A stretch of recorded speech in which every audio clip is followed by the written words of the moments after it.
Hello. Hello there. And we're in day 14 of the New Testament passage. And we just want to look at the last part of the passage.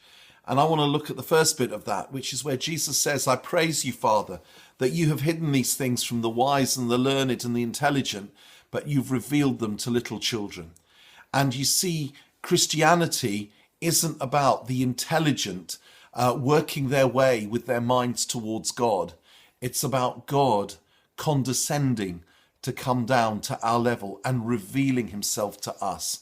That's why Paul says later on that that he takes the foolish things to shame the wise. He takes the weak things to shame the strong.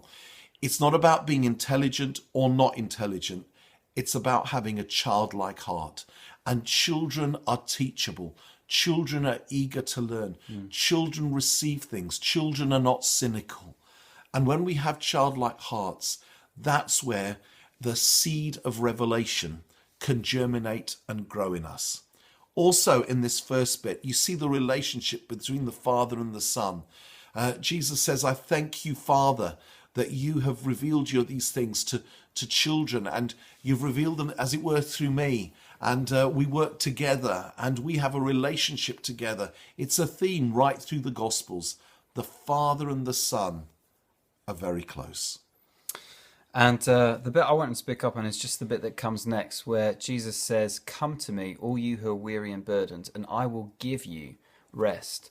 And again, just as we approach God with kind of childlike open hearts, ready to receive from him revelations like the fact that the Father and the Son are one and they're close, so also we're to come to him whenever we're weary. What are you weary with today? What are you burdened with when you're watching this?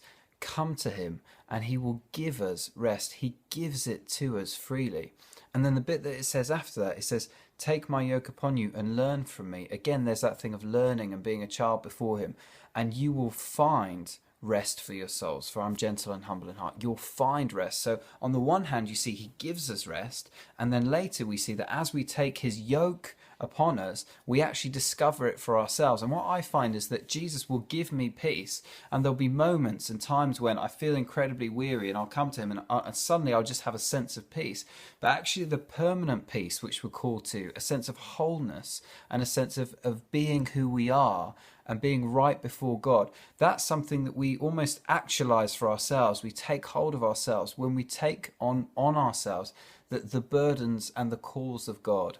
And again, that's something that he reveals to us as we go on.